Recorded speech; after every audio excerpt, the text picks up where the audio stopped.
Good morning class 12 आजको यस EVS क्लासमा तिमीहरूलाई फेरि एकपल्ट स्वागत छ। आजको class chapter number 4 sustainable agriculture. फर्स्टमा बुझ्नु पर्दा सिम्पल भाषामा बुझ्नु हुन्छ कस्तो हो भन्दाखेरि सस्टेनेबल डेभलपमेन्ट भनेको चाहिँ सस्टेनेबल एग्रिकल्चर भनेको चाहिँ एग्रिकल्चर प्रडक्टहरू निकाल्नु, इमेन्स प्रोडक्टिभिटी निकाल्नु, सफिसियन्ट प्रोडक्टिभिटी निकाल्नु, तर कसरी भन्दाखेरि without damaging the environment and controlling the natural resource. Natural रिसोर्सलाई कम्ती युज गरेर र इन्भाइरोमेन्टलाई असर नपारी ह्याम्पर नगरिकन प्रोडक्टिभिटी, लाइभलीहुड चल्नुको लागि प्रोडक्टिभिटी निकाल्नु, एग्रिकल्चरको प्रोडक्टहरू निकाल्नु र फ्युचर जेनेरेसन, आउने फ्युचर जेनेरेसनलाई चाहिँ इन्भाइरोमेन्ट पल्युसन भएर असर नपार्नु है, र नेचुरल रिसोर्सेसहरू पनि बेसी चलाइदिएर आउने जेनेरेसनहरूले चाहिँ त्यो नेचुरल रिसोर्सेस नपाउने बनाउनु चाहिँ होइन। भनेपछि सिम्पल बुझ्दाखेरि सस्टेनेबल एग्रिकल्चर भनेको चाहिँ के रहेछ भन्दाखेरि controlling the natural resources and without affecting the environment. The agricultural through which we can get immense productivity for our livelihood is called sustainable agriculture. अब यही कुरालाई अलिकति मजाले हेर्यौं भने the needs of present generation without compromising the ability of future generation and without affecting the environment to meet their own needs. It's called sustainable agriculture. धेरैवटा कुरा याद राख्नु पर्यो। यहाँ नेचुरल रिसोर्सेसलाई कन्ट्रोल गर्नु पर्यो र इन्भाइरोमेन्टलाई असर गर्नु भएन, एन्ड फ्युचर जेनेरेसनमा जुन चिजहरू चाहिन्छ, जुन चाहिँ नेचुरल रिसोर्सेस चाहिन्छ त्यसलाई चाहिँ हामीले धेरै सक्नु भएन, उनीहरूलाई कम्प्रोमाइज गर्ने अवस्था बनाउनु भएन। अब नेक्स्ट हेरौँ यसमा के छ। सस्टेनेबल एग्रिकल्चरको लागि कस्तो कस्तो खालको स्टेप्स उठाउनुपर्छ, what are the steps has to be taken to follow the sustainable agricultural way. Okay, के गर्नुपर्ने छ? First step sustainable land use, control of soil erosion, next sustainable pest control, sustainable weed control, control of sustainable plant nutrients, and number 7 is conservation of genetic resource. अब अलिकति details हेरौँ है। Sustainable land युजलाई हामीले sustainable तरिकाले use गर्नु पर्यो। सस्टेनेबलको definition अघि माथि भएकै छ। कन्ट्रोल अफ सोइल इरोजन कसरी हुन्छ? सोइल इरोजनलाई हामीले जहाँसम्म कन्ट्रोल गर्ने ट्राई गर्नु पर्यो है। कस्तो भन्दाखेरि एउटा टेरेस फार्मिङ गर्छ नि त हामी, टेरेन फार्मिङ है, हिल्समा। अब त्यहाँनिर मकै छँदाखेरि पानी बगाएर जान्छ भने त्यहाँनिर त्यसलाई आली बाँध्छ नि हामी धान रोप्ने बेलामा है। धान रोप्दाखेरि आली बाँध्छ सो द्याट के हुँदैन, सोइल इरोजन हुँदैन। सस्टेनेबल पेस्ट कन्ट्रोल भनेको त्यहाँ लाग्ने किराहरू, सानो सानो किराहरू जसले चाहिँ हाम्रो ग्रेनहरूलाई, फुड ग्रेनहरूलाई, जुन चाहिँ एग्रिकल्चर प्रडक्टहरूलाई खान्छ है। अब पेस्ट भन्नुपर्दा यहाँ को बुझ्छ? लोथर्के है, स्क्विरल, ऱ्याट, मुसाले पनि खान्छ। अब सानो सानो किराहरू त्योहरू चाहिँ पेस्ट भयो। तर हामीले त्यसलाई मार्यौँ भने चाहिँ त्यसको अर्को ठाउँमा त पोजिटिभ काम होला नि त है। त्यसको अर्को ठाउँमा चाहिँ त्यसले नेचरलाई राम्रो काम पनि गर्छ भने त्यसलाई मारिहाल्नु चाहिँ होइन। सस्टेनेबल भनेको चाहिँ त्यसलाई भगाउनु पर्यो, त्यहाँनिर आउनु चाहिँ दिनु भएन। सस्टेनेबल पेस्ट कन्ट्रोल चाहिँ गर्नु पर्यो, तर त्यसलाई कम्प्लिटली ड्यामेज चाहिँ गर्नु भएन। नेक्स्ट विड कन्ट्रोल, अब झार आउँछ है त्योहरूलाई पनि त्यसरी गर्नु पर्यो। कन्ट्रोल अफ एग्रिकल्चरल न्युट्रिसन, अब एग्रिकल्चर न्युट्रिसनहरूलाई पनि कन्ट्रोल गरेर चलाउन सक्नु पर्यो। And last is conservation of genetic resource. Genetic रिसोर्सलाई चाहिँ के गर्नु पर्यो? एकदमै कन्जर्भ गरेर चलाउनु सक्नु पर्यो। अब लास्टमा अलिकति सस्टेनेबल एग्रिकल्चर पढ्नु अगाडि हाम्रो कन्ट्री अथवा ग्लोबल एरियामा हेऱ्यौँ भने यो डेटाहरू कस्तो कस्तो छ, एग्रिकल्चर ल्यान्ड कसरी युज भएको छ, के छ, यो कुराहरू हामी अब डिटेल्समा हेरौँ। अब एग्रिकल्चरलाई चाहिँ असर परिरहेको छ, इन्भाइरोमेन्टल पल्युसनले पनि असर परिरहेको छ र भन्दैछ एभ्री इयर चाहिँ 8 मिलियन हेक्टर अफ ल्यान्ड चाहिँ के हुँदैछ? Loss to non agricultural conversion. 8 million hectare जमिन चाहिँ एभ्री इयर के हुँदैछ अरे?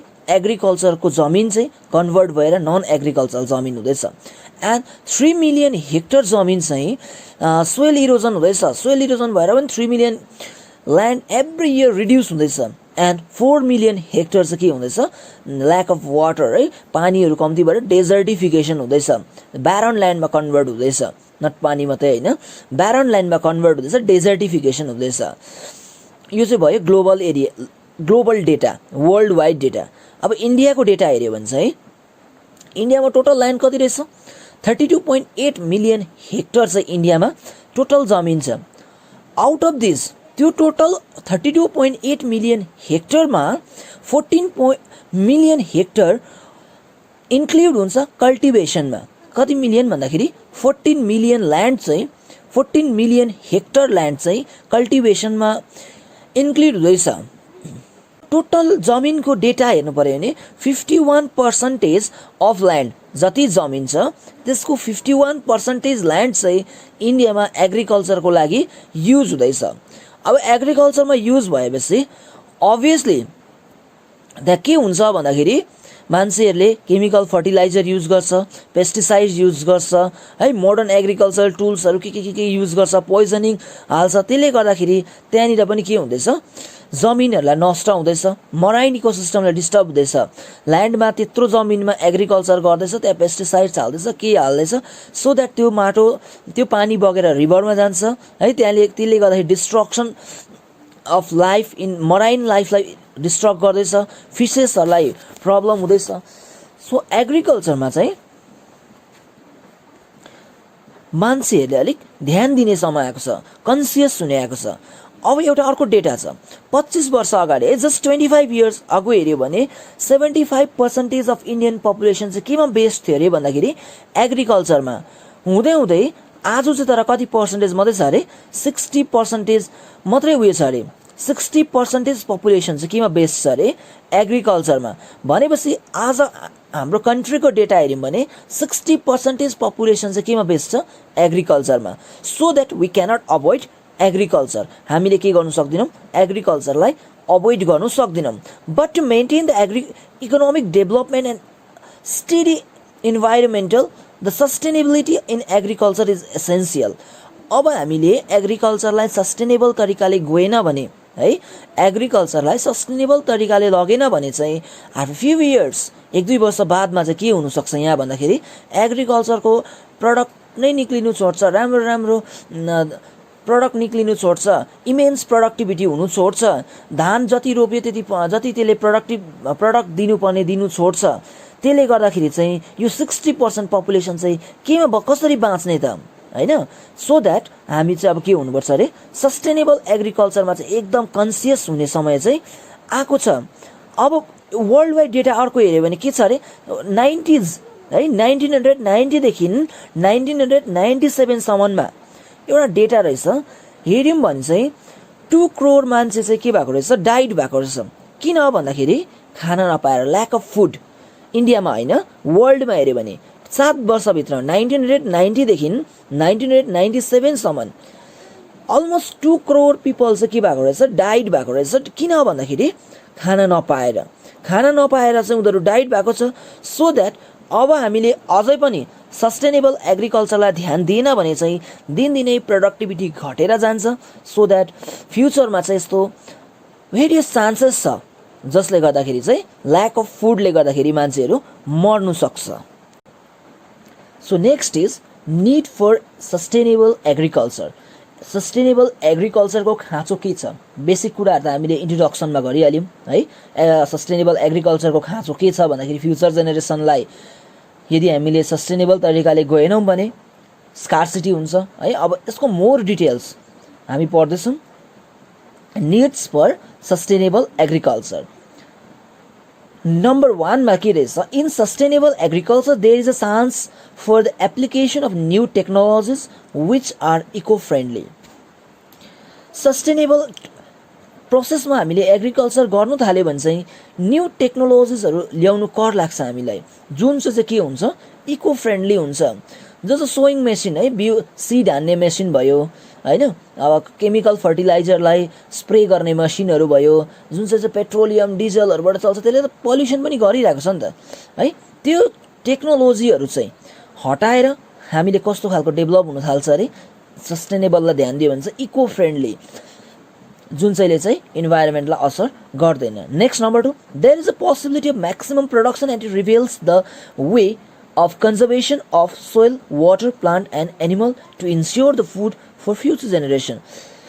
Maximum productivity को chances छ and यसले चाहिँ हर चिजलाई कन्जर्भ गर्छ, बचाएर राख्ने सिकाउँछ अरे, सोइललाई, वाटर, प्लान्ट र एनिमललाई। Number 3, as it is a long term project and eco friendly process, so it reveals long term success and profit.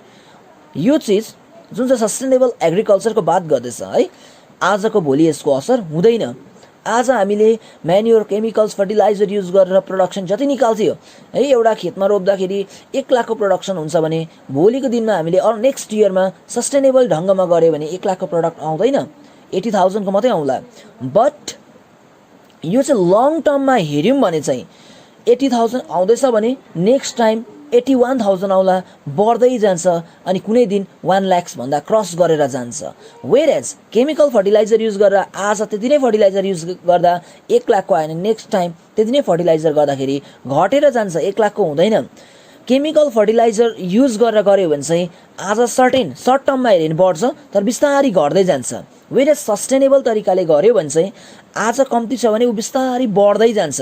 भनेपछि हामीलाई फ्युचर जेनेरेसन हेर्नु पर्यो नि, आज मात्रै हेरेर भएन, लङ टर्ममा हेऱ्यो भने चाहिँ सस्टेनेबल डेभलपमेन्टले चाहिँ के हुन्छ अरे, सस्टेनेबल ढङ्गको सस्टेनेबल डेभलप तरिकाको एग्रिकल्चर गऱ्यो भने चाहिँ लङ टर्म प्रफिट हुन्छ अरे। Next number 4, it helps in agriculture research as well as except agricultural developmental project. Agriculture research गर्नु इजी हुन्छ है, हेल्प गर्छ यसले, किनकि गर्नै पर्यो। कतिवटा कुराहरू केमिकल फर्टिलाइजर लगाएर गर्दाखेरि सजिलो आइरहेको हुन्छ भने अब केमिकल फर्टिलाइजर नलगाउँदा आउँदैन, सो द्याट उसलाई एग्रिकल्चर रिसर्च हुनु जरुरी छ एन्ड नयाँ नयाँ एग्रिकल्चर डेभलपमेन्टल प्रोजेक्टहरू पनि यसले इन्स्योर गर्छ। Number 5, knowledge of integrated pest management, agricultural farm management development through sustainable agriculture. यो चाहिँ इन्टिग्रेटेड कुराहरू भन्छ, integrated pest management, agriculture farm management, यो चिजहरू पनि कसले गर्छ अरे, सस्टेनेबल एग्रिकल्चरले गर्न सक्छ। अब नेक्स्ट टपिक छ ग्रीन रेभोल्युसन। ग्रीन रेभोल्युसन भनेको चाहिँ के हो भन्दाखेरि एग्रिकल्चरमा एउटा क्रान्ति हो, एउटा रिभोल्युसन हो। एग्रिकल्चरमा कस्तो खालको रिभोल्युसन भन्दाखेरि एग्रिकल्चरल प्रडक्टलाई बेसी निकाल्ने है, एग्रिकल्चर र जुन चाहिँ सिडहरू छ, सिडहरूलाई राम्रो तरिकाको सिड निकाल्ने, यो चिजहरू फुड प्रोडक्टिभिटी बढाउने। जति पनि अब आज 1 केजी राइस रोप्दाखेरि 50 केजी फल्दैछ भने भोलिको दिनमा ग्रीन रिभोल्युसनले चाहिँ के ल्याउनु पर्यो, 50 फल्ने ठाउँमा चाहिँ 60 केजी फल्नु पर्यो। त्यो चाहिँ एउटा के भयो, ग्रीन रिभोल्युसन। त्यस्तै रिभोल्युसनहरू धेरै छ है। व्हाइट रिभोल्युसन भनेको मिल्कमा रिभोल्युसन गरेको थियो, ब्लू रिभोल्युसन भनेको वाटरको है, फिसहरूमा गरेको थियो। र त्यस्तै ग्रीन रिभोल्युसन इन्डियामा कसले ल्यायो भन्दाखेरि डाक्टर एमएस स्वामीनाथन, हामी भन्छौँ नि फादर अफ ग्रीन रिभोल्युसन भनेर है, डाक्टर एमएस स्वामीनाथन। अब ग्रीन रिभोल्युसन ल्याउनुको फाइदा पनि छ, असर पनि छ, नोक्सानहरू धेरै छ। अब हामी ग्रीन रिभोल्युसनलाई मजाले डिटेल्समा हेरौँ।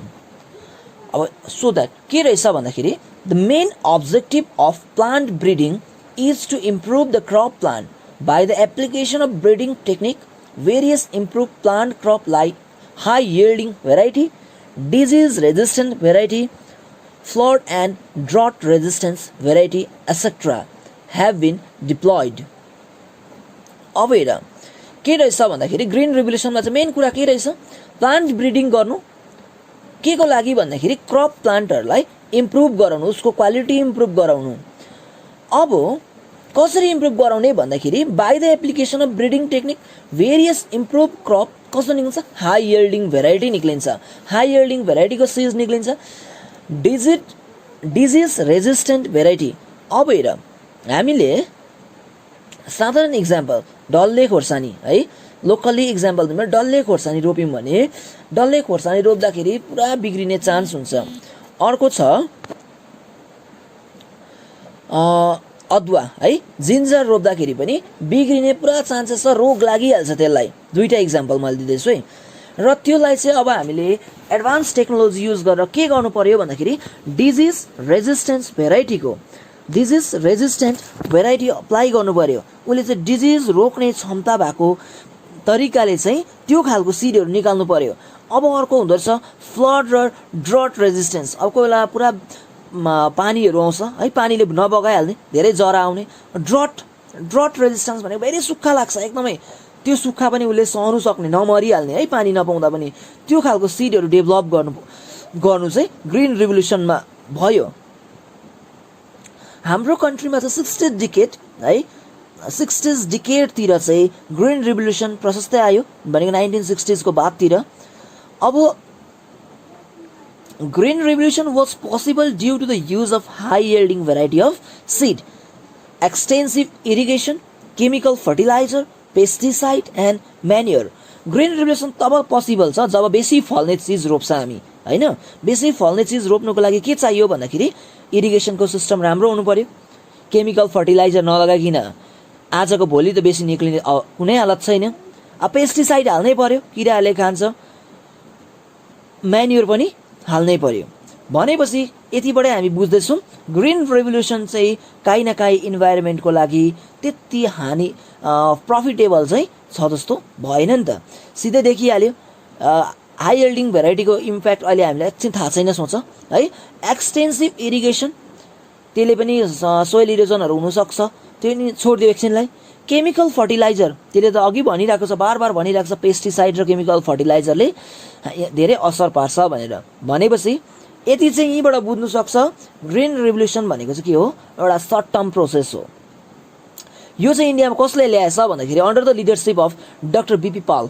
डाक्टर बीपी पालले ल्याएछ। एन्ड मेन प्लानिङ र आइडिया भिजन चाहिँ कसको हो भन्दाखेरि डाक्टर एमएस स्वामीनाथनको भिजन थियो र त्यसले गर्दाखेरि नै उसलाई चाहिँ के भन्छ, फादर अफ ग्रिन रिभोल्युसन भनेर भन्छ। अब यो चाहिँ वर्ल्ड वाइड चलेको थियो, इन्डियामा चाहिँ उनीहरूले ल्याएको है। इन 1943 नर्मन ई बर्लङ अफ मेक्सिको, उसले चाहिँ विटको high yielding variety seed develop गरेको रहेछ। त्यसको बादमा फर्स्टमा निकालेको है त्यो चाहिँ, त्यसको बादमा चाहिँ प्रशस्तै अरू चिजहरूको पनि, राइसको, विटको, मेजको है, हरेक चिजहरूको जुनैसुकै चिजको के निक्लिन थाल्यो, त्यसको बादमा हाई यील्डिङ भेराइटी निक्लिन थाल्यो। अब कुन निक्लेछ भन्दाखेरि चाहिँ इन्डियामा प्रशस्तै पाउने राइसको भेराइटीहरू चाहिँ कुन हो भन्दाखेरि IR8, IR20, रत्न, जया, मसुरी, पङ्कजा एसेक्ट्रा चाहिँ इम्पोर्टेन्ट राइसको हाई यील्डिङ भेराइटी हो। अब त्यस्तै विटको पनि छ। विटको चाहिँ के छ भन्दाखेरि प्रताप, जनक, सोनालिका, कल्या सोना, यो चिजहरू चाहिँ के को हाई यील्डिङ भेराइटी हो, विटको। यस्तै प्रकारले गर्दाखेरि अरू चिजहरूको पनि जस्तो टमाटर भयो है, यो चिजहरूको पनि धेरै के निक्ल्यो, हाई यील्डिङ निक्ल्यो।